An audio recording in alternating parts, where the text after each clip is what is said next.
Lieutenant Mozaffar Ahmed, বীর বিক্রম, ই বেঙ্গল। ১৯৭৭ সালের ২৫শে ডিসেম্বর বাংলাদেশ মিলিটারি একাডেমি হতে পঞ্চম স্বল্পমেয়াদী কোর্সের সাথে কমিশন লাভ করেন। পার্বত্য চট্টগ্রামের বান্দরবান জেলার রুমাজন ১৫ ই বেঙ্গলে কর্মরত থাকাকালীন ১৯৮০ সালের ২৩ অক্টোবর রনিপাড়া ক্যাম্পে গোয়েন্দা সংবাদের ওপর ভিত্তি করে তার অধীনে তারসাদ ছড়ার বান্দরঘোপে অবস্থিত শান্তিবাহিনীর অস্থায়ী সাব জোনাল হেডকোয়ার্টার্সের ওপর রেইড করার পরিকল্পনা গ্রহণ করেন। উক্ত পরিকল্পনা অনুযায়ী ২ জন অফিসার, ১ জন জেসিও এবং ৩৯ জন অন্যান্য পদবীর সেনা সদস্যের সমন্বয়ে গঠিত একটি টহল দল ১৯৮০ সালের ২৩ অক্টোবর ১০টায় রনিপাড়া ক্যাম্প ত্যাগ করে। দুর্গম পাহাড়ি পথ পাড়ি দিয়ে টহল দলটি ফরওয়ার্ড অ্যাসেম্বলি এরিয়ায় ১৯৮০ সালের ২৪শে অক্টোবর ভোর ৪টায় পৌঁছায়। ফরওয়ার্ড অ্যাসেম্বলি এরিয়ায় পৌঁছানোর পর লেফটেন্যান্ট মুজাফফরের অধিনায়ক লেফটেন্যান্ট কর্নেল AFM নূর উদ্দিন পিএসসি তাকে ১ জেসিও, ৩ জন এনসিও, ১ জন লান্স নায়েক ও ২ জন সিপাহীর সমন্বয়ে লক্ষ্যবস্তু পর্যবেক্ষণ ও দরকার হলে শান্তিবাহিনীর নিকটবর্তী হয়ে আক্রমণ করার নির্দেশ প্রদান করেন। অধিনায়কের নির্দেশ অনুসারে লেফটেন্যান্ট মোজাফফর আহমেদ দক্ষতার সাথে ভূমির সঠিক ব্যবহার করে সন্তর্পণে লক্ষ্যবস্তুর দিকে অগ্রসর হতে থাকেন। যাওয়ার রাস্তা অত্যন্ত ঝুঁকিপূর্ণ এবং দুর্গম ছিল। যে কোনো সময় শত্রুর গুলি দ্বারা তারা আক্রান্ত হতে পারতেন।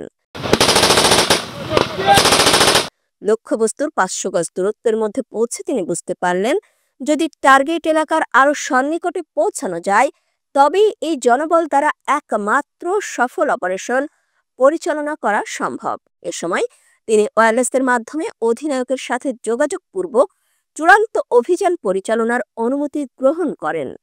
অনুমতি পাওয়ার সাথে সাথে ২ জনকে পাহারায় রেখে বাকি ৫ জন জনবল নিয়ে টার্গেটের ১০ গজের মধ্যে পৌঁছাতে তিনি সক্ষম হন। এ এক দুঃসাহসিক কাজ ছিল যা তারা নির্ভয়ে সম্পন্ন করেছিলেন। ভীত সন্ত্রস্ত হলে টার্গেটের এত সন্নিকটে পৌঁছানো সম্ভব হতো না।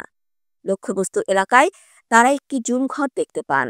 ঘরটি খুঁটির ওপর হওয়ায় মাচান ঘরের মতো লাগছিল।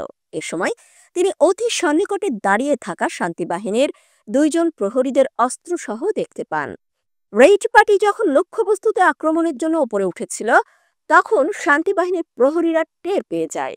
তারা সেনাবাহিনীর টহলের ওপর SMG'র গুলিবর্ষণ শুরু করে।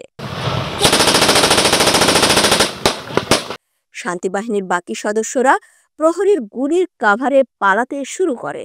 এ সময় বিন্দুমাত্র কালক্ষেপণ না করে টহল দলটিও দুষ্কৃতিকারীদের ওপর গুলি বর্ষণ করে।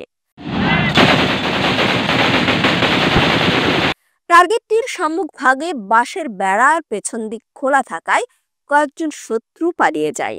এই অপারেশনে ৩ জন দুষ্কৃতিকারী ঘায়েল হয়, সেই সাথে ৬ জন আটক হয়। ঘটনাস্থলে শান্তিবাহিনীর রেশন স্টোর সহ প্রচুর অস্ত্রশস্ত্র ও গোলা বারুদ পাওয়া যায়। এছাড়াও ইতিপূর্বে আদ্রাক ছড়া এলাকায় দুষ্কৃতিকারীদের অ্যাম্বুশে পরে হারিয়ে যাওয়া অস্ত্র ও গোলা বারুদের অনেকাংশই উদ্ধার করা সম্ভব হয়। টার্গেটের এত সন্নিকটে পৌঁছে পরিচালিত এই আক্রমণটি পার্বত্য চট্টগ্রামের সেনাবাহিনীর একটি দৃষ্টান্তমূলক অপারেশনাল সফলতা। পরবর্তীতে ১৯৮১ সালের ১ নভেম্বর তৎকালীন মহামান্য রাষ্ট্রপতি লেফটেন্যান্ট মোজাফফর আহমেদকে বীর বিক্রম খেতাবে ভূষিত করেন।